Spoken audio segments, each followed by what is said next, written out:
ఒక్కసారి ఈ కడాయి చికెన్ బిర్యానీ రుచి చూస్తే ఇకపై బయట బిర్యానీ ఆర్డర్ చేయాలనే ఆలోచన రాదు. మసాలాలు గుమగుమలాడుతూ సువాసనతో జ్యూసీ చికెన్ ఒక్క బియ్యపు గింజలోకి దిగిన రిచ్ ఫ్లేవర్ ఇవన్నీ ఒకే బిర్యానీలో ఉంటే ఎలా ఉంటుంది? అదే మనం ఈరోజు చేయబోతున్న కడాయి చికెన్ బిర్యానీ.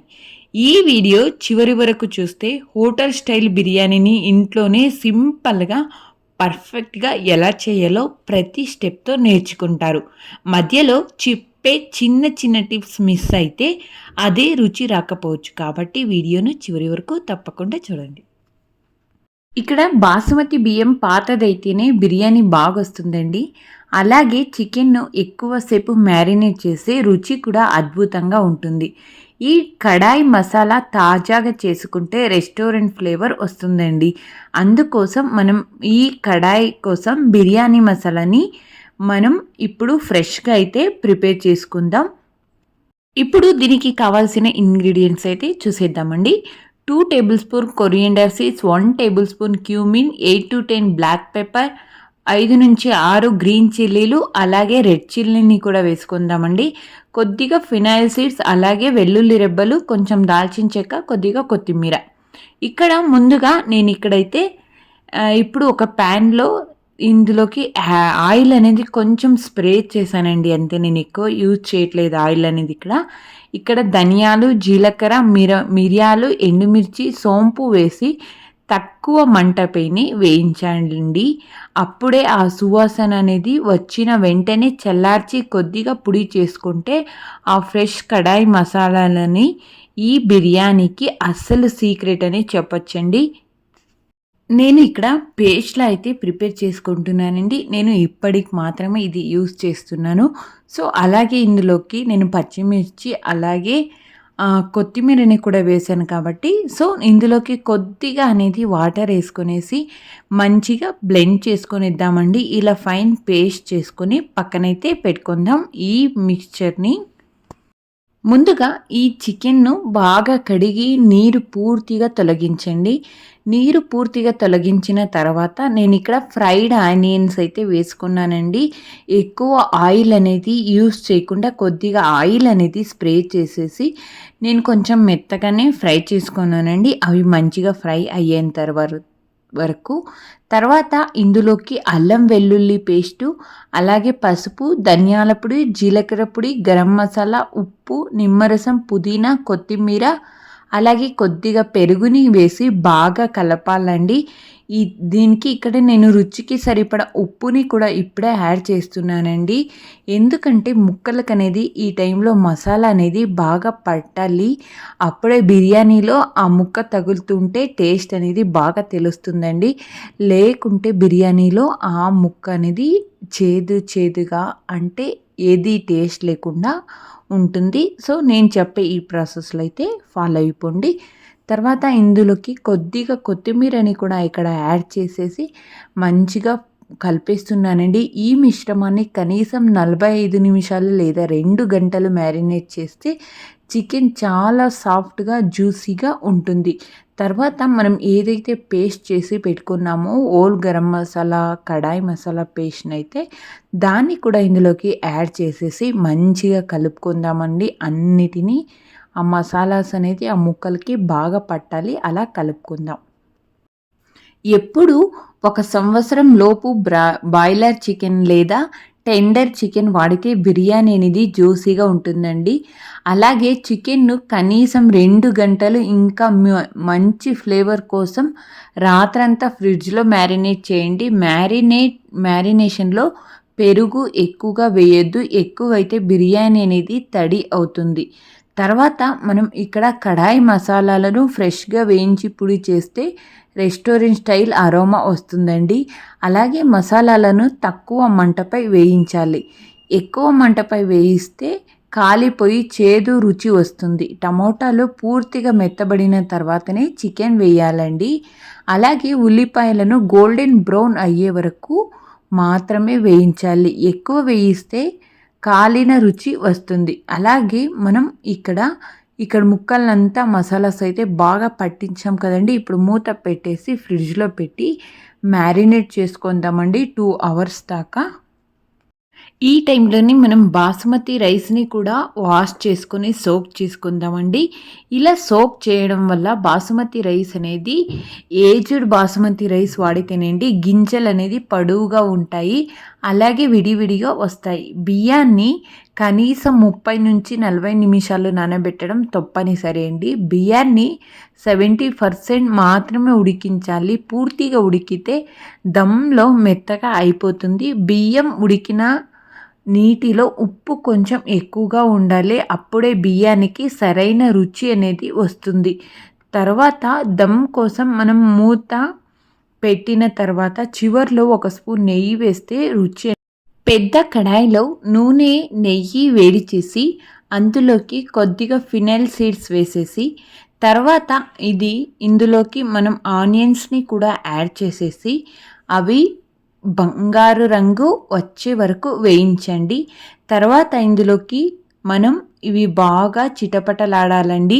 అప్పుడు మాత్రమే ఆనియన్స్ అనేది ఇక్కడ వేయండి. తర్వాత పచ్చిమిర్చిని కూడా వేసేసి చీల్చి కొన్ని వేసేయండి. ఇలా ఫ్రై అవ్వాలండి. ఆనియన్స్ అనేది మంచిగా ఫ్రై అవ్వాలి. తర్వాత ఇందులోకి టమోటా వేసేసి మూత పెట్టి మెత్తబడేంత వరకు ఉడికించండి. ఇప్పుడు ఇది మంచిగా ఫ్రై అయిన తర్వాతనే మనం ఇందులోకి డబల్ మసాలాస్ అయితే యాడ్ చేయాలండి. టేస్ట్ అద్దిరిపోతుంది. నేను ఎక్కువ మసాలా వేయలేదండి. ఒక 1/2 టేబుల్ స్పూన్ ధనియాల పొడి, అలాగే 1/2 టేబుల్ స్పూన్ కారం పొడిని వేసేసి మంచిగా కలుపుకుంటున్నాను. ఎందుకంటే ఈ మసాలాస్ అన్నిటిను వాటికి అంత బాగా పట్టాలి. సో అందుకని ఇలా అయితే నేను మిక్స్ చేసుకుంటున్నాను. సో ఈ గ్రేవీను టేస్ట్ బాగుంటుంది. అలాగని మన చికెన్ టేస్ట్ కూడా చాలా బాగుంటుంది. సో ఇక్కడ కొద్దిగా కొత్తిమీరని కూడా వేసేసి మంచిగా ఫ్రై చేసుకుంటున్నాను.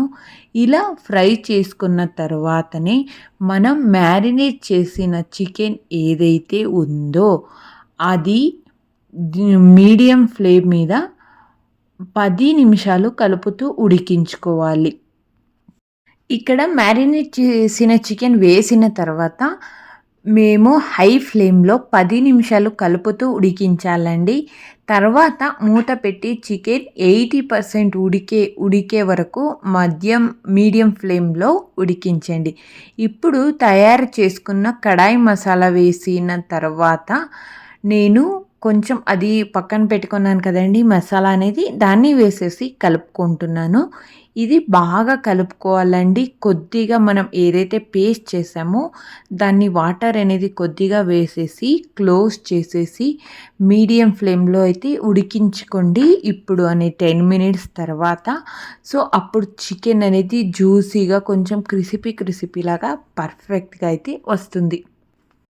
ఇప్పుడు చికెన్ అనేది 50% అయితే ఉడికింది కదండీ! ఇలా వాటర్ వేసేసి కొద్దిగా ఉడికించిన తర్వాత మనం ఒక 50%, 60% చికెన్ ఉడికించుకోవాలి. తర్వాత ఒకసారి చెక్ చేసుకునేసి మనం ఏదైతే 40 మినిట్స్ సోక్ చేసి పెట్టాం కదండీ బాసుమతి రైస్ అనేది, సో ఇందులోకి యాడ్ చేసుకోవడమేనండి. నేనిక్కడ ఎక్స్ట్రాగా ఏది వాటర్ అనేది వేసేసి basmati rice separate, chicken separate ఉడికించట్లేదండి. సో నేను ఇందులోకే రైస్ వేసేసి ఇలా చేసేస్తున్నాను. టేస్ట్ మాత్రం చాలా బాగొస్తుందండి. నేను చెప్పే ఈ ప్రాసెస్‌లో అయితే ఒకసారి ట్రై చేసి చూడండి. ఇలా రైస్ అంతా వేసిన తర్వాత రెండిటిని మంచిగా కలుపుకోవాలండి. ఆ గ్రేవీ, ఆ రైస్ అనేది 2 మిక్స్ కావాలి. సో అలా ఒక 5 మినిట్స్ కలుపుకుంటూ ఉండండి. రైస్ అనేది కొంచెం వేడి ఉంటే బాగుంటుంది. తర్వాత మీరు ఎంత కావాలో చూసేసి వాటర్‌నైతే వేసుకునేసి మూత పెట్టేయడమేనండి. ఇలా ఇందులోకి కొద్దిగా బిర్యానీ అనేది ఒక స్టేజ్‌కి వచ్చిన తర్వాత పైన వేయించిన ఉల్లిపాయలు, అలాగే పుదీనా, కొత్తిమీర, కుంకుమ పువ్వు ఉంటే కుంకుమ పువ్వు వేయండి. కొద్దిగా నెయ్యి వేయండి.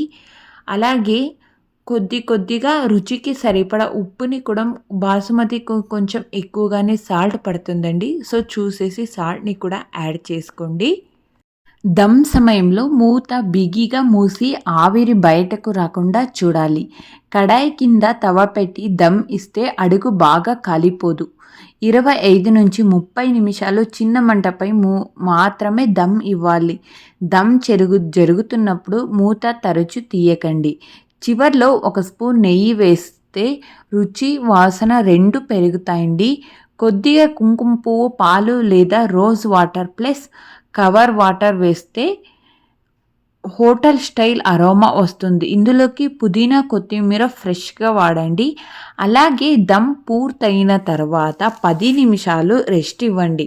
వెంటనే కలపకండి. బిర్యానీ కింద నుంచి పైకి నెమ్మదిగా కలపాలి. అప్పుడే బియ్యం గింజలు విరగకుండా ఉంటాయి.